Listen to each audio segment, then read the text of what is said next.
Hello out there, this is Wakeangel2K1, and I want to take you down a trip that... I want to take you guys on a trip down memory lane. Yes, that's how that sentence is supposed to flow. Yes, way back to some of my earliest memories. We're going all the way back, before I started school, to the very last remnants of the 1980s, when I was but a lad of 4. Remember, I was born in 1985. As such, I was too young to watch the G1 Transformers cartoon back when it was new. But it was in syndicated reruns right around when I was starting kindergarten, and it would always be something that I'd get up and watch while I was eating my breakfast cereal.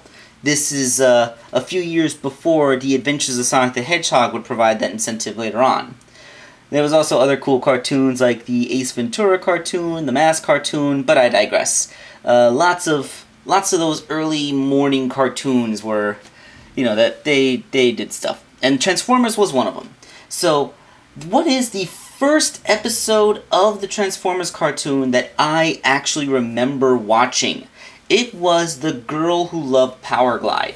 It was an episode centered around this little plane robot. Back then I was so young I didn't even really realize that the fact that he was an airplane and also an Autobot was actually a pretty rare deal. However, it was the first time that I actually watched an episode of the show and got a feel for someone's character. The idea that he went through a story arc and something happened to him by the end of the episode. That is really the first time I ever actually understood something like that in a cartoon. And one of my most potent early memories is the final scene from that episode where Powerglide opened up his chest and he had that little heart made out of LEDs. Yeah, that was nice. The thing is, this toy doesn't do that. I would have loved if they could, found a way to put in, a little hinge here so you could open his chest and see a little heart, but, They did that on the Ultra Class toy, which came out in the early 2000s. Of course, Powerglide as an Ultra Class is just kind of weird because he wasn't a very big robot. I mean, that's part of his whole gimmick. Even though he's one of the few Autobots that can fly under his own power, and that gives him a massive ego because of it, he was very pointedly not as fast or powerful as the Decepticons, who are very commonly flyers. So, he used his superior piloting skills to dogfight and outmaneuver those faster and more powerful planes. So, that's where he gets the ego. He's a hot dogger. Now, I've talked enough about Powerglide's, my nostalgia about Powerglide, so let's get a good look at him. Powerglide, what can I say? He looks like Powerglide. This is very, very reminiscent of what I remember seeing in that old cartoon. He has his little wing flaps to form the sides of his body. From behind, he kind of looks like a plane all squished together. And from the front, you get this guy with his little cone-shaped head, his little gun antenna, and his big old Popeye arms with the little jets on his legs, so you could convince yourself that he can still fly. Woo! Yeah, let's get a close-up look at that face sculpt, because I really like that face. I mean, he has that little faceplate, that adorable little cone head. He's Powerglide. He knows he's awesome, and he don't give a crap. Powerglide did come with this really nifty trading card deal that they package with the Combiner Wars figures these days. And if you notice something about the card, they didn't paint the little gun in his head. It's still red. So the fact that they actually picked it out on the actual toy in black is actually a rare case of the toy having more details in it than the concept art. That's really awesome. Okay, so let's break down Powerglide's articulation. His shoulders are ball jointed. They can go all the way out and they can rotate all the way around. Although with how deeply recessed the ball joint actually is, that can get a little bit in the way. His elbow goes all the way up, revealing some really awesome Macross missile spam in the undersides of his forearms. Who wants pie? Piping hot. Yeah, if you watch the big guy in Rusty, then you know that quote. That's, gotta love underarm weapons. I mean, they don't come out of his armpits, but yeah, come on, that's the big guy. You gotta remember the big guy. He has ball-jointed hips. I heard that a lot of people complain that these are a bit loose, but on mine they're fine. Ball-jointed knees, which affords him a thigh swivel. And he has hinges on his feet that allow him to go like that. It's for transformation, but it can actually allow him to take really wide-legged stances while keeping both of his feet flat on the ground. See? Look at that. Look at that. Can you get many action figures to stand so awkwardly? Nope. Only Powerglide. So yeah, his articulation is great. There's no waist joint, but, you know, for Legends, they often don't have waist joints. And he looks pretty good. I love this guy. Yeah, so this is the first Transformer that I ever remember seeing in the cartoon. You know? Like, so, yeah. I guess the only weak point is he has this butt flap. Yeah, it forms a targeting reticle for his gun mode, but it's kind of a distraction. I wish like this hinge had more range so you could push it plush up against his back, but unless you want him to have like a tail, it's kind of gonna just kind of hang there and leave this blue dot between his thighs, which looks kind of weird.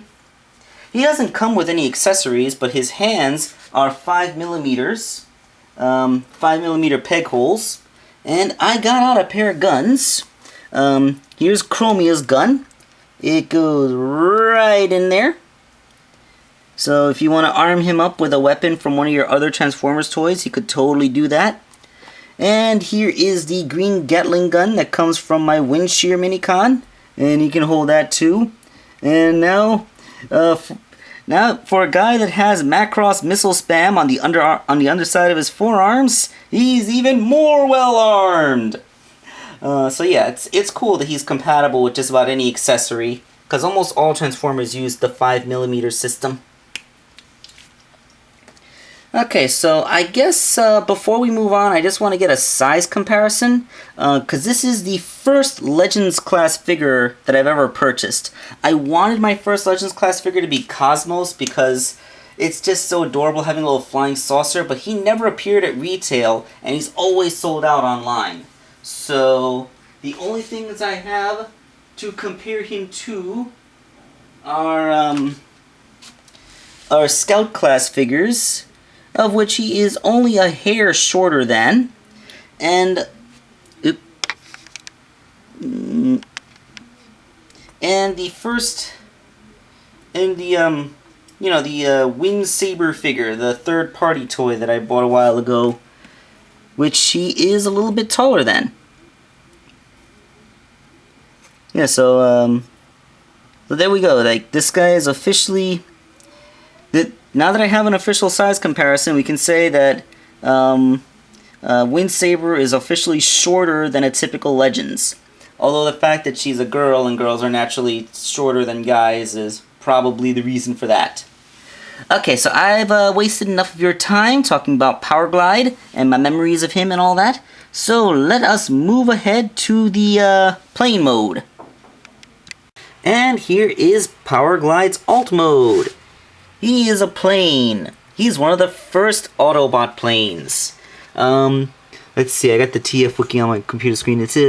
He's supposed to be a rendition of an A-10 Thunderbolt II, which, it's technically a military craft, but it's just adorable and unassuming enough for me to be convinced that it could be a civilian craft, which I really like, because, they just don't make enough civilian-class planes in Transformers. Every plane they make is military-related in some way. I think the closest thing is like Silverbolt's thing that resembles a Concorde jet, which is a kind of passenger plane, but it's just it's just not, it's not exactly a Concorde. Anyway,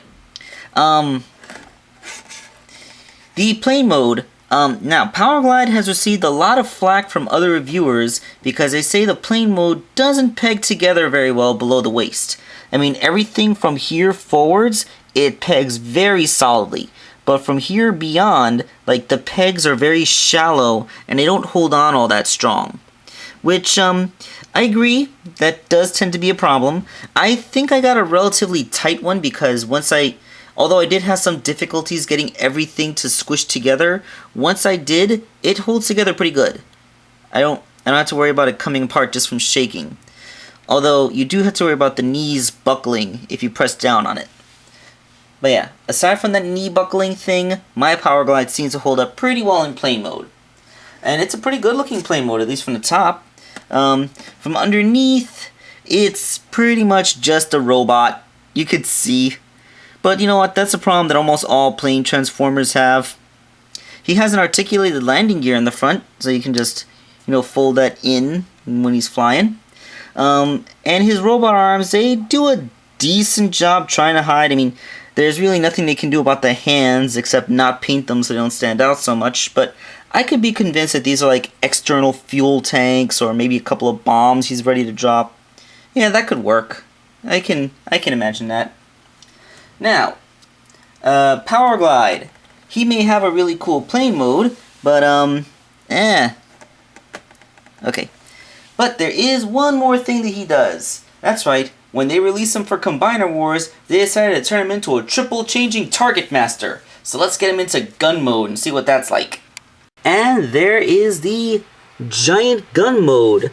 His Macross missile spam and his on the undersides of his forearms is pointing forward and looking quite lethal in this mode. And that little skirt he was wearing now looks like a nice little targeting sight. It even has a reticle done in the middle of it.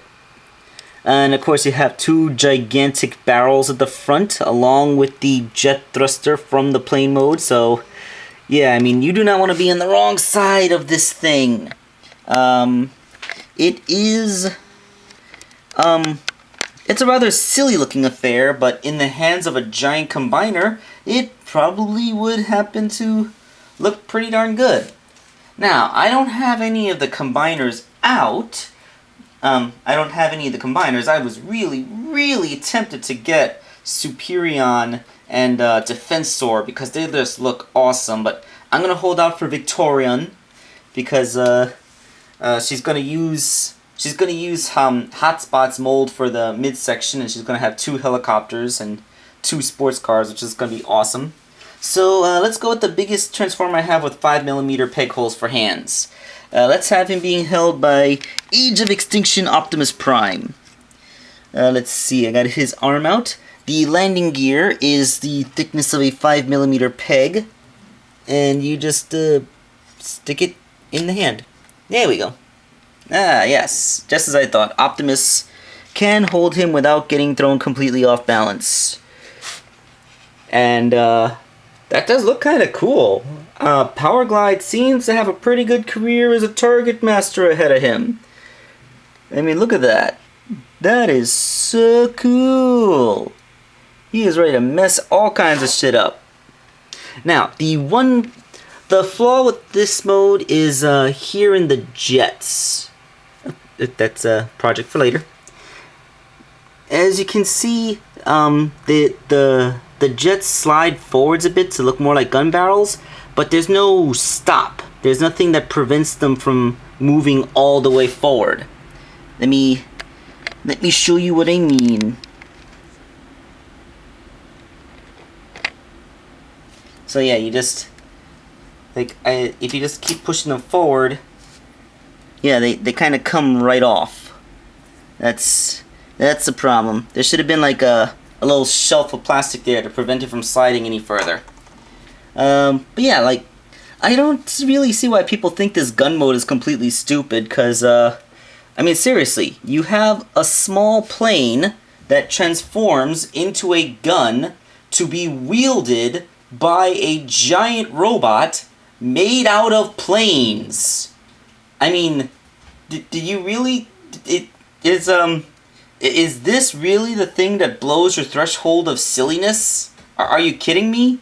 I mean, you're accepting a giant robot made out of 5 planes, and the fact that he's using a 6 slightly smaller plane as a weapon is just... that's too far for you?